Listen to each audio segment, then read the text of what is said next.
보도록 하겠습니다. 마가복음 8장 14절에서 26절입니다. 신약성경 마가복음 8장 14절에서 26절, 매일 성경 책자가 있으신 분들은 어제 본문이 되겠습니다. 14절부터 26절, 제가 먼저 14절 교독하겠습니다. 제자들이 떡 가져오기를 잊었음에 떡에 떡 한 개밖에 그들에게 없더라. 예수께서 경고하여 이르시되 삼가 바리새인들의 누룩과 헤롯의 누룩을 주의하라 하시니. 죄송합니다. 제자들이 서로 수군거리기를 이는 우리에게 떡이 없음이로다 하거늘. 예수께서 아시고 이르시되 너희가 어찌 떡이 없음으로 수군거리느냐. 아직도 알지 못하며 깨닫지 못하느냐. 너희 마음이 둔하냐. 너희가 눈이 있어도 보지 못하며 귀가 있어도 듣지 못하느냐. 또 기억하지 못하느냐. 내가 떡 5개를 5,000명에게 떼어줄 때 조각 몇 바구니를 거두었더냐. 이르되 12리니이다. 또 7개를 4,000명에게 떼어줄 때 조각 몇 광주리를 거두었더냐. 이르되 7이니이다. 이르시되 아직도 깨닫지 못하느냐 하시니라. 벳세다의 이름에 사람들이 맹인 한 사람을 데리고 예수께 나와 손 대시기를 구하거늘. 예수께서 맹인의 손을 붙잡으시고 마을 밖으로 데리고 나가사 눈에 침을 뱉으시며 그에게 안수하시고 무엇이 보이느냐 물으시니. 쳐다보며 이르되 사람들이 보이나이다. 나무 같은 것들이 걸어가는 것을 보나이다 하거늘. 이에 그 눈에 다시 안수하시매 그가 주목하여 보더니 나아서 모든 것을 밝히 보는지라. 26절 같이 했습니다. 시작. 예수께서 그 사람을 집으로 보내시며 이르시되 마을에는 들어가지 말라 하시니라. 아멘. 오늘 말씀을 가지고 똑바로 보게 하소서라는 주제와 제목으로 주님이 우리에게 주신 마음을 같이 나누기를 원합니다. 며칠 전입니다. 화성시에 계시는 저희 어머니께서 저에게 전화를 하셨어요. 코로나 바이러스 때문에 부쩍 요즘에 통화를 많이 하십니다. 전화하셔서 이틀 전 반인가요? 이런 얘기를 하십니다. 너 눈에 관한 영양제 먹는 게 있느냐? 라고 얘기를 하세요. 먹어야 되는데 가끔씩 먹긴 하는데 잘 챙겨 먹지는 못하고 있습니다. 말씀드렸더니 안 그래도 TV를 보는데 홈쇼핑에서 눈의 영양 강화제, 루테인인가 하는 약 있잖아요. 그런 약을 팔길래 아들 생각이 나서 네가 요즘 노화가 왔다고 그래서 그럼 약을 사주려고 그런다. 주소를 대라 해서 주문을 해주셨습니다. 어제 이제 이틀 만에 와서 그래서 먹기 시작했는데요. 70대가 된 어머니께서 50대가 가까이 된 아들을 사랑하는 마음 너무너무 죄송하지요. 제가 오히려 사드려야 되는데 오히려 사드리지 못하고 어머니께서 아들을 사주는 것, 이게 부모의 마음 아닌가 싶어요. 어떻게 하든지 아들의 눈이 노화를 막고 싶고 더 잘 보이게 하고 싶은 것. 그런데 이것이 우리 하나님 아버지의 마음일 수도 있다는 생각이 듭니다.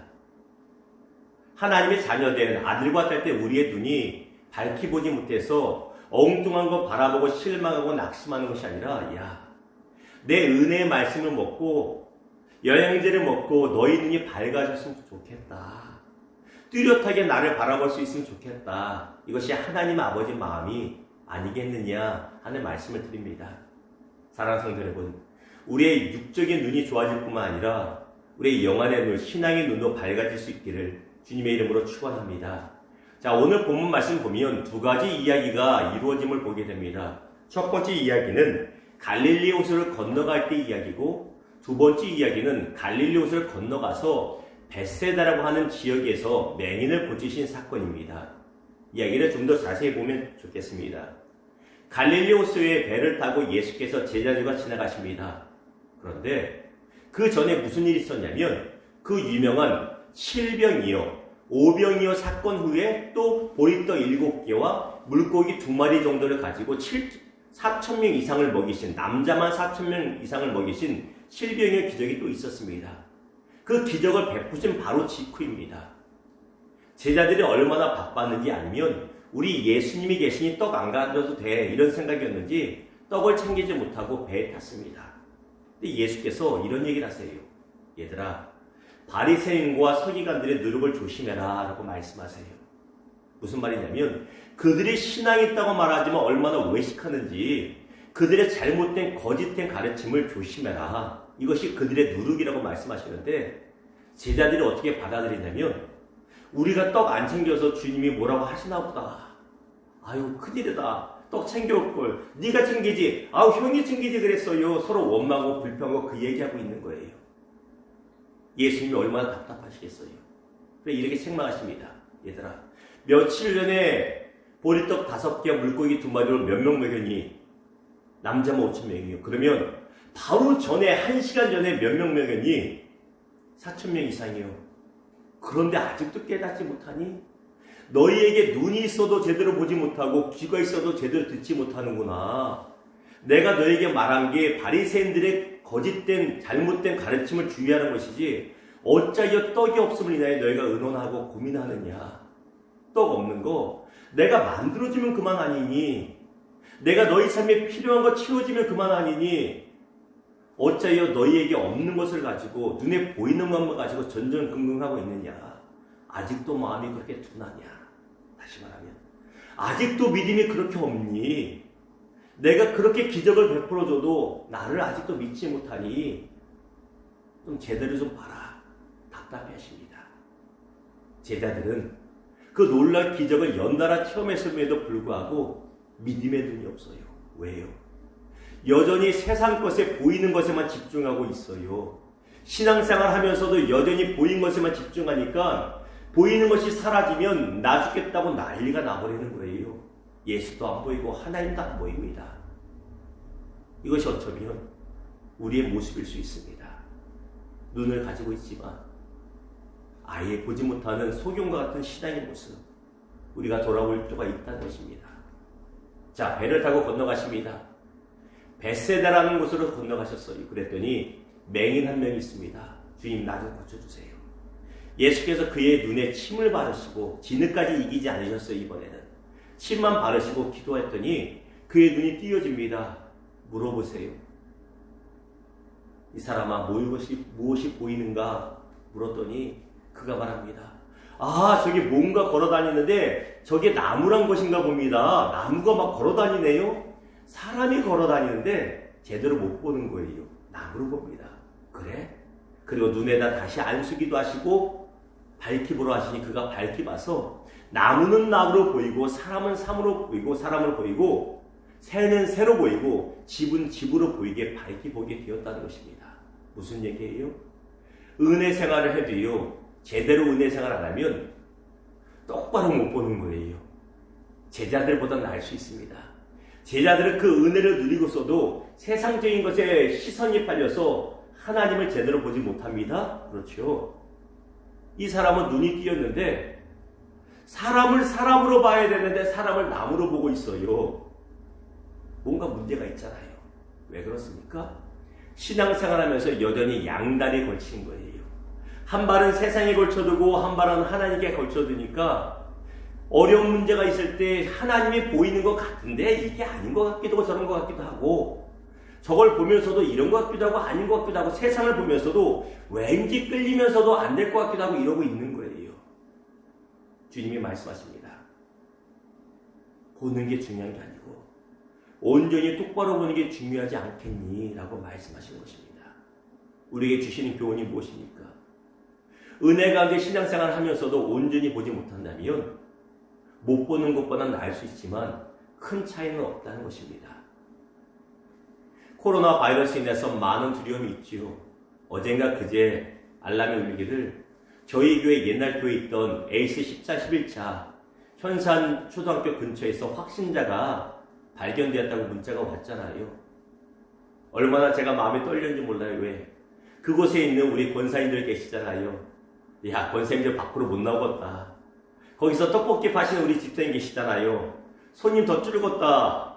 제가 막 마음이 떨리고요. 그게 걱정이 되는 거예요. 근데 걱정만 하고 있으면 오늘 본문에 나오는 제자들과 똑같고 사람을 나무로 보았던 사람과 똑같습니다. 왜 그렇습니까? 우리 주님이 계시면 우리를 보호하실 것이기 때문입니다. 거듭 말씀드리지만 조심은 하고 주의는 해야 됩니다. 그러나 예수를 믿는 사람은 담대함이 있고 뭔가 달라야 됩니다. 온전히 볼 수 있는 저와 여러분 되기를 주님의 이름으로 축원합니다. 말씀을 맺겠습니다. 오늘 말씀을 준비하면서 이 찬양이 떠올랐습니다. 똑바로 보고 싶어요, 주님. 그 찬양 있죠? 똑바로 보고 싶어요, 주님. 주님, 내가 똑바로 보고 싶습니다. 내게 눈이 있지만 똑바로 보지 못합니다. 어그러져 보입니다. 마치 당뇨병이 걸려서 눈에 시력이 이상이 와서 모든 사물을 찌그러지게 보는 것처럼 찌그러지게 보면 주의 은혜도 찌그러져 보이고 하나님의 능력도 찌그러져 보여서 온전한 신앙생활을 할 수가 없는 것처럼 우리의 믿음의 눈이 온전히 보여야 됩니다. 여러분, 눈썰미가 있으신 분들은 뭔가 오늘 말씀 전하는 목사의 모습이 다르다는 걸 볼 거예요. 살이 쪘냐 안 쪘냐 이거 말하는 것이 아니라 오늘은 제가 양쪽을 많이 의도적으로 쳐다보고 있어요. 아무도 없어요. 이게 아무도 없습니다. 사모 한 명 있죠. 사모 한 명 있지만 다른 사람 아무도 없어요. 그런데 제가 마음을 먹었어요. 아무도 없지만 누가 가득 찬 것처럼 쳐다보자.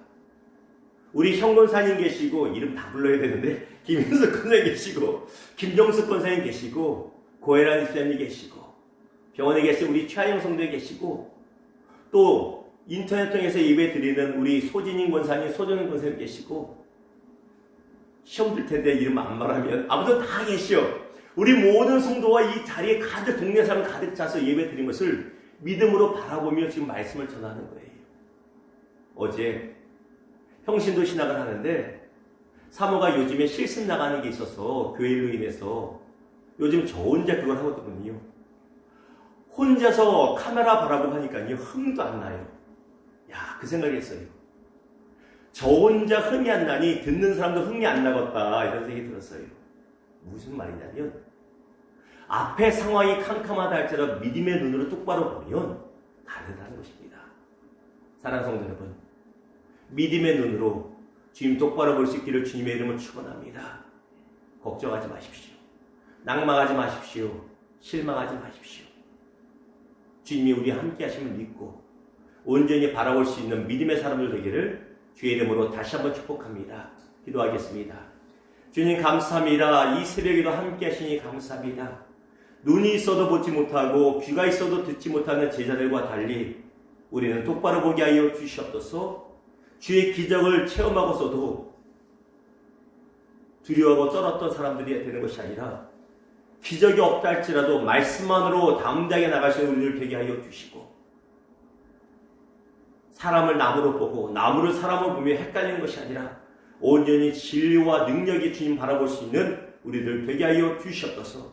주님, 주님이 오늘도 불꽃 같은 눈동자로 우리를 지키시고 계심을 믿게 하여 주시옵소서. 코로나 바이러스부터 우리 성도들을 지키심을 믿게 하여 주시고, 우리 막혀있는 가정의 문제를 해결하심을 믿게 하여 주시고, 질병의 문제를 깨끗하게 치료하심을 믿게 하여 주시옵소서. 우리 삶을 보호하심을 바라보게 하여 주시옵소서. 감사합니다. 이 새벽에도 담대함으로 기도하게 하여 주시고, 기도하고 구한 것은 받은 줄을 믿고 나갈 수 있는 모든 믿음의 성도들 되게 하여 주시옵소서. 오늘 하루도 주님이 그렇게 지키실 줄 믿으며 거룩하신 예수님의 이름으로 감사하며 축복하며 기도드리옵나이다. 아멘. 주기도 오늘의 예배 마칩니다. 하늘에 계신 우리 아버지, 아버지의 이름을 거룩하게 하시며 아버지의 나라가 오게 하시며 아버지의 뜻이 하늘에서와 같이 땅에서도 이루어지게 하소서. 오늘 우리에게 일용할 양식을 주시고 우리가 우리에게 잘못한 사람을 용서하여 준 것 같이